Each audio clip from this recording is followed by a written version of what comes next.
विश्वविख्यात ज्ञान और मोक्ष के पवित्र नगरी गया जी के हम प्रणाम करही।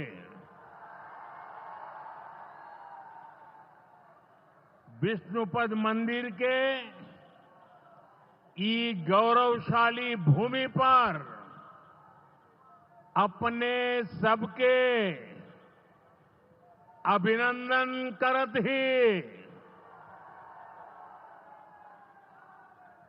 बिहार के राज्यपाल आरिफ मोहम्मद खान जी, यहां के लोकप्रिय मुख्यमंत्री नीतीश कुमार जी, केंद्रीय मंत्रिमंडल के मेरे सहयोगी जीतन राम मांझी जी, राजीव रंजन सिंह, चिराग पासवान जी, रामनाथ ठाकुर जी, नित्यानंद राय जी, सतीश चंद्र दुबे जी, राजभूषण चौधरी जी, डिप्टी सीएम सम्राट चौधरी जी, विजय कुमार सिन्हा जी, बिहार सरकार के मंत्रीगण, संसद में मेरे साथी उपेंद्र कुशवाहा जी, अन्य सांसदगण और बिहार के मेरे प्यारे भाइयों और बहनों, गया जी की ये धरती अध्यात्म और शांति की धरती है। ये भगवान बुद्ध को बोध कराने वाली पावन भूमि है। गया जी की आध्यात्मिक और सांस्कृतिक विरासत बहुत प्राचीन है, बहुत समृद्ध है। यहां के लोगों की इच्छा थी कि इस नगरी को गया नहीं, गया जी कहा जाए। मैं इस निर्णय के लिए बिहार सरकार का अभिनंदन करता हूं।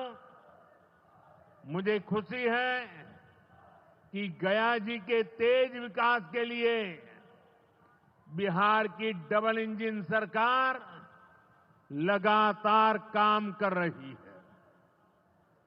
भाइयों बहनों, आज भी गया जी की पावन भूमि से एक ही दिन में 12,000 करोड़ रुपए की परियोजनाओं का लोकार्पण या शिलान्यास हुआ है। इनमें ऊर्जा, स्वास्थ्य और शहरी विकास के जुड़े कई बड़े प्रोजेक्ट्स हैं। इनसे बिहार के उद्योगों को ताकत मिलेगी और युवाओं के लिए रोजगार के नए अवसर भी बनेंगे। मैं इन परियोजनाओं के लिए बिहार के लोगों को बधाई देता हूं। बिहार में बेहतर स्वास्थ्य सुविधाओं के लिए आज यहां हॉस्पिटल और रिसर्च सेंटर का उद्घाटन भी हुआ है। अब बिहार के लोगों को कैंसर के इलाज के लिए एक और सुविधा मिल गई है। साथियों, गरीब के जीवन से मुश्किलें दूर करना, महिलाओं के जीवन को आसान बनाना मुझे जनता जनार्दन का सेवक बनकर यही काम करने में सबसे ज्यादा खुशहाली होती है। जैसे गरीब को पक्का घर देना, साथियों, मेरा एक बड़ा संकल्प है। जब तक हर जरूरतमंद को पक्का घर नहीं मिल जाता, मोदी चैन से नहीं बैठेगा।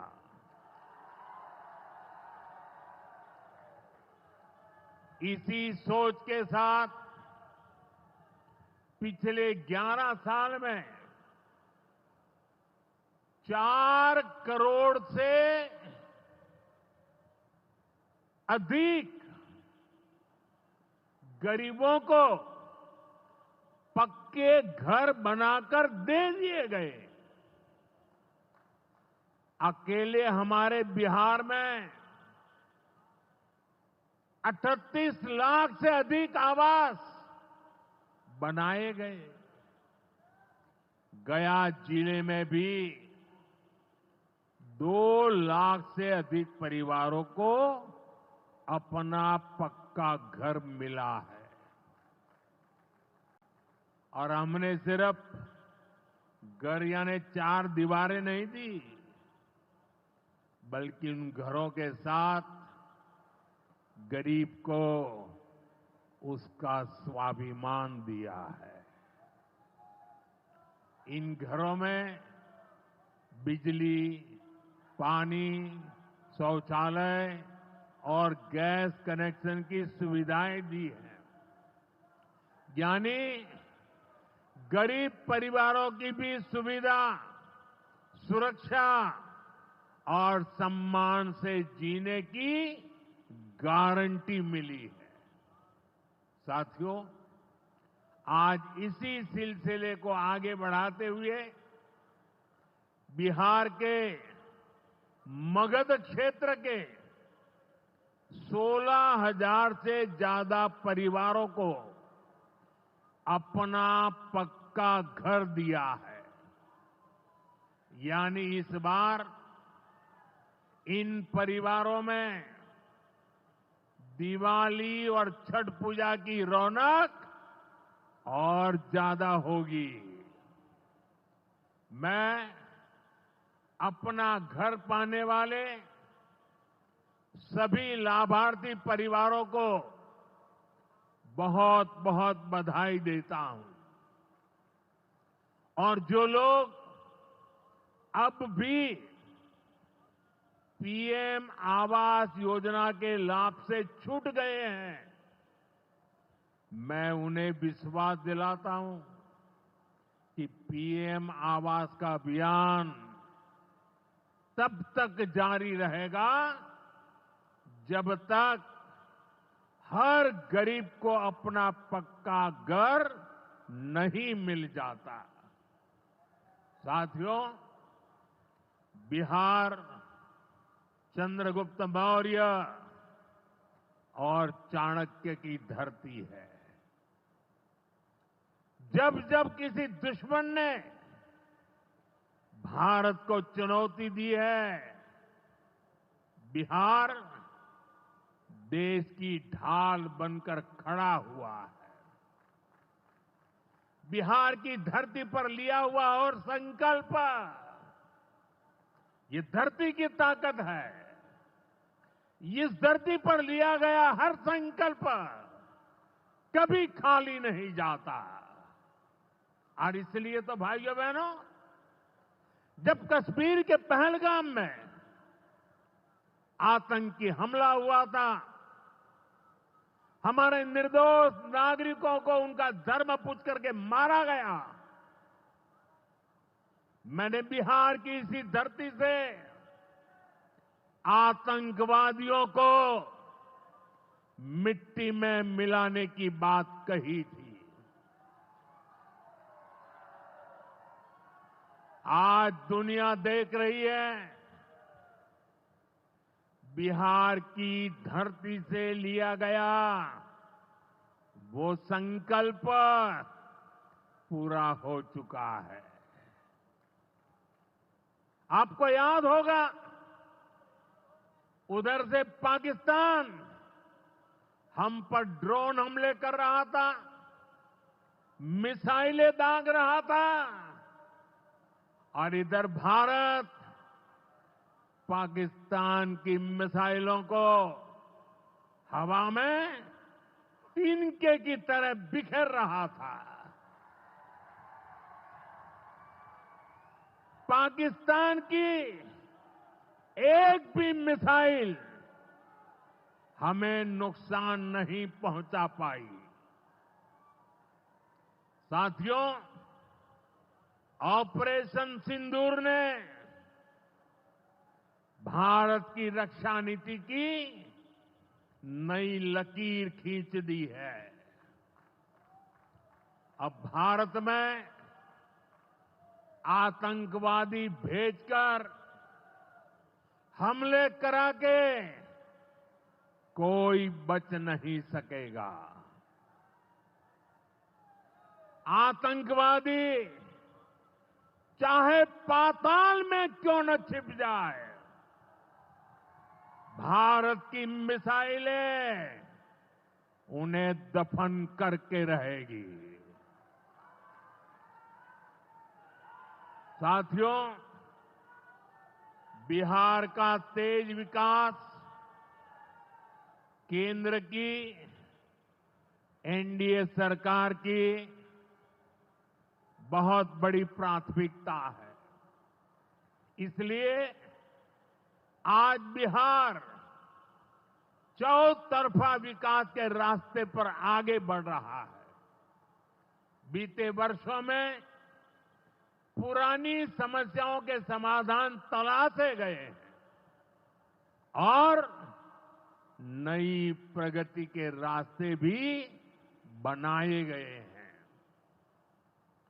आप याद करिए, लालटेन राज में यहां कैसी दुर्दशा थी। लालटेन राज में एक क्षेत्र लाल आतंक से जकड़ा हुआ था। माओवादियों की वजह से शाम के बाद कहीं आना जाना मुश्किल था। गया जी जैसे शहर लालटेन राज में अंधेरे में डूबे रहते थे। हजारों गांव ऐसे थे जहां बिजली के खंभे तक नहीं पहुंचे थे। लालटेन वालों ने पूरे बिहार के भविष्य को अंधेरे में धकेल दिया था। न शिक्षा थी, न रोजगार था। बिहार की कितनी पीढ़ियों को इन लोगों ने बिहार से पलायन के लिए मजबूर कर दिया था। साथियों, बिहार के लोगों को आरजेडी और उनके साथी सिर्फ अपना वोट बैंक मानते हैं। उन्हें गरीब के सुख दुख, गरीब के मान सम्मान से कोई मतलब नहीं है। आपको याद होगा, कांग्रेस के एक मुख्यमंत्री ने मंच से कह दिया था कि अपने राज्य में बिहार के लोगों को घुसने नहीं देंगे। बिहार के लोगों से कांग्रेस की इतनी नफरत, बिहार के लोगों के प्रति इतनी घृणा, और कोई भूल नहीं सकता। कांग्रेस का बिहार के लोगों के प्रति जो दुर्व्यवहार देखने के बाद भी यहां आरजेडी वाले गहरी नींद में सोए पड़े थे। भाइयों बहनों, बिहार की एनडीए सरकार कांग्रेस और इंडी गठबंधन वालों के इस नफरती अभियान का जवाब दे रही है। बिहार के बेटे बेटी को यहीं पर रोजगार मिले,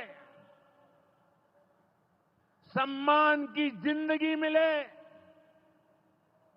मां बाप की वो देखभाल कर सके, इसी सोच के साथ हम काम कर रहे हैं। अब बिहार में बड़े बड़े प्रोजेक्ट बन रहे हैं। गयाजी जिले के डोभी में बिहार का सबसे बड़ा इंडस्ट्रियल एरिया तैयार हो रहा है। गयाजी में एक टेक्नोलॉजी सेंटर की स्थापना भी की जा रही है। आज ही यहां बक्सर थर्मल प्लांट का, पावर प्लांट का शुभारंभ भी हुआ है। कुछ ही महीने पहले मैंने औरंगाबाद में भी Navinagar super thermal power project की आधारशिला रखी थी। भागलपुर के पीरपैंती में भी नया थर्मल पावर प्लांट बनेगा। इस पावर प्लांट से बिहार में बिजली की आपूर्ति बढ़ेगी। और आप सब जानते हैं, जब बिजली उत्पादन बढ़ता है तो क्या होता है? घरों में बिजली की सप्लाई बढ़ती है और उद्योगों को भी ज्यादा से ज्यादा बिजली मिलती है और इससे भी रोजगार के नए मौके बनते हैं। साथियों, बिहार के युवाओं को पक्की सरकारी नौकरी देने के लिए नीतीश जी ने बड़ा अभियान चलाया हुआ है। ये नीतीश जी हैं, तभी यहां शिक्षकों की भर्ती भी पूरी पारदर्शिता से हुई। साथियों, यहां के नौजवानों को ज्यादा से ज्यादा संख्या में बिहार में ही रोजगार मिले, उन्हें नौकरी के लिए पलायन न करना पड़े, इसमें केंद्र सरकार की एक नई योजना से भी बहुत बड़ी मदद मिलने वाली है। अभी पिछले सप्ताह इस 15 अगस्त से ही देश भर में प्रधानमंत्री विकसित भारत रोजगार योजना लागू हुई है।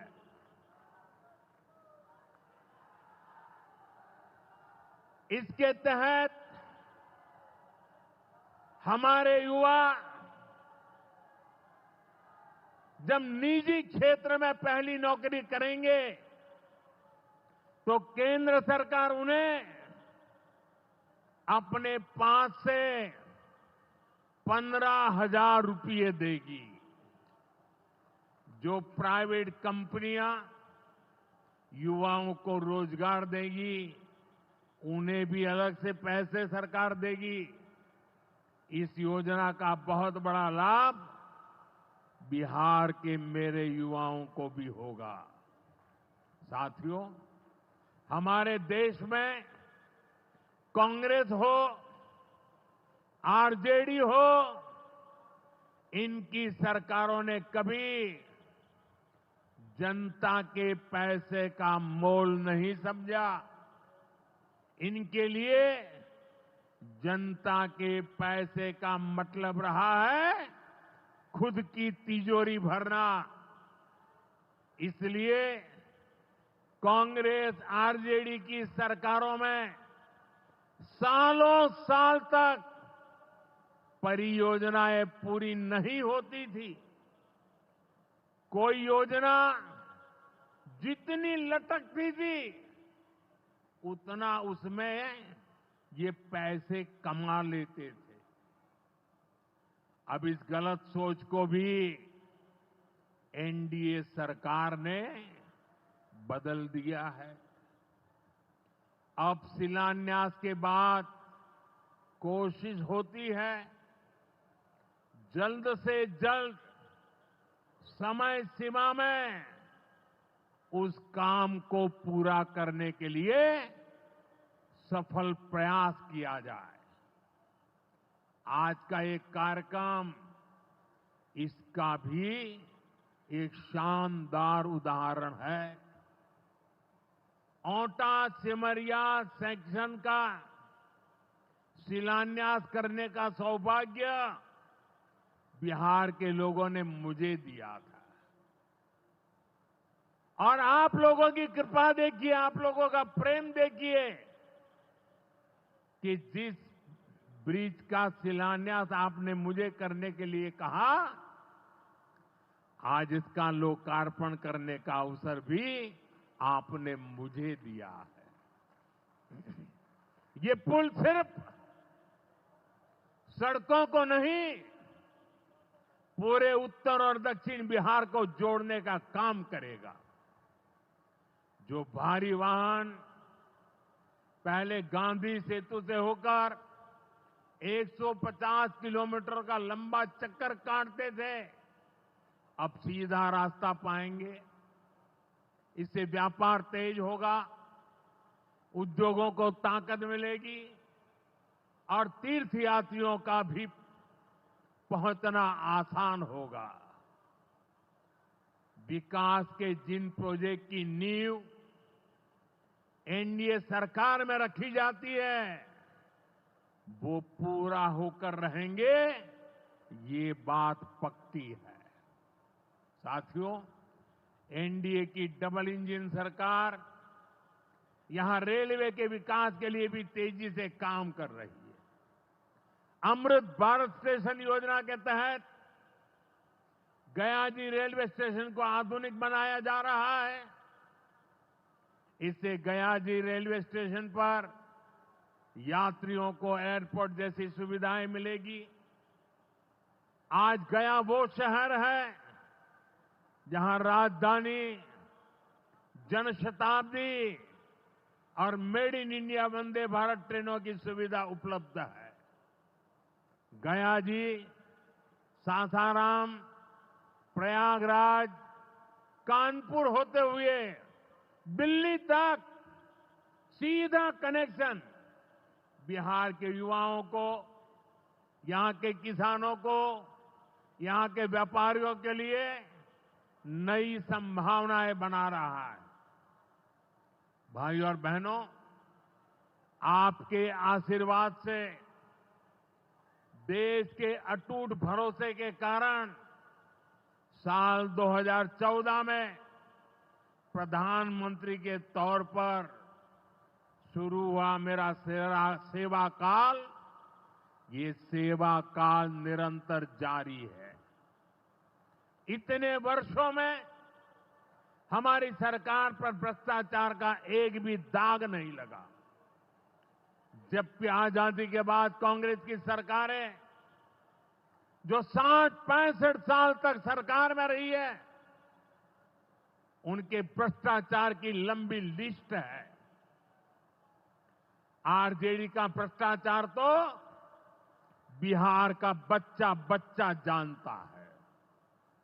मेरा साफ मानना है कि भ्रष्टाचार के विरुद्ध लड़ाई को अगर अंजाम तक पहुंचाना है तो कोई भी कार्रवाई के दायरे से बाहर नहीं होना चाहिए।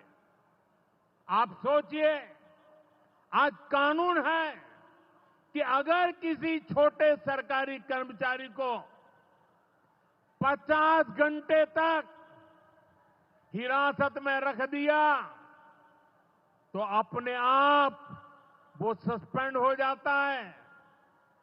ड्राइवर हो, छोटा क्लार्क हो, प्यून हो, उसकी जिंदगी हमेशा हमेशा के लिए तबाह हो जाती है।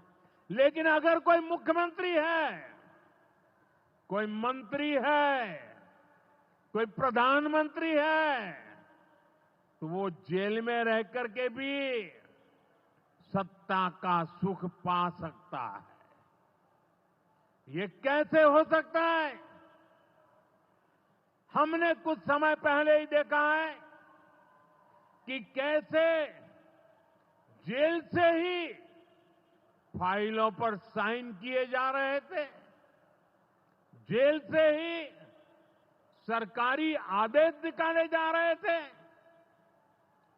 नेताओं का अगर यही रवैया रहेगा तो ऐसे भ्रष्टाचार के विरुद्ध लड़ाई कैसे लड़ी जा सकती है। साथियों, संविधान हर जनप्रतिनिधि से ईमानदारी और पारदर्शिता की उम्मीद करता है। हम संविधान की मर्यादा को तार तार होते नहीं देख सकते।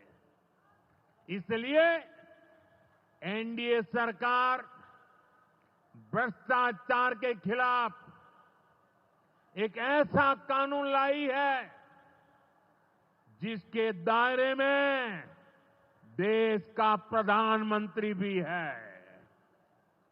इस कानून में मुख्यमंत्री और मंत्रियों को भी शामिल किया गया है। जब ये कानून बन जाएगा तो प्रधानमंत्री हो या मुख्यमंत्री या फिर कोई भी मंत्री, उसे गिरफ्तारी के 30 दिन के अंदर जमानत लेनी होगी और अगर जमानत नहीं मिली तो 31वें दिन उसे कुर्सी छोड़नी पड़ेगी।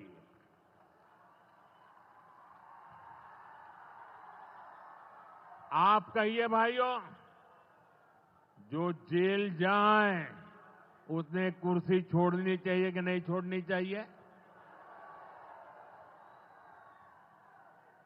क्या वो कुर्सी पर बैठे रह सकता है क्या? क्या वो सरकारी फाइलों पे साइन कर सकता है क्या? क्या जेल में से कोई सरकार चला सकता है क्या? और इसलिए ऐसा सख्त कानून बनाने की तरफ हम आगे बढ़ रहे हैं।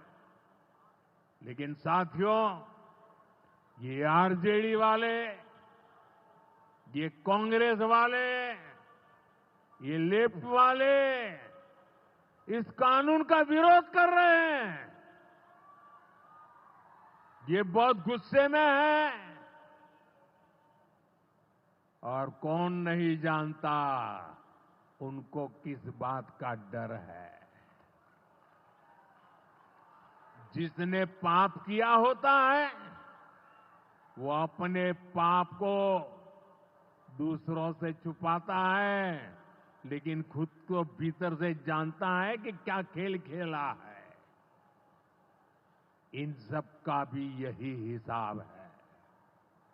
ये आरजेडी और कांग्रेस वाले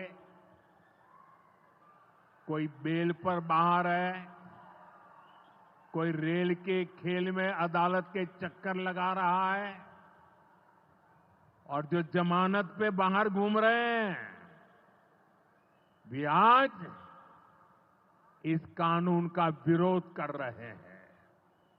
इन्हें लगता है कि अगर जेल चले गए तो इनके सारे सपने चकनाचूर हो जाएंगे, और इसलिए सुबह शाम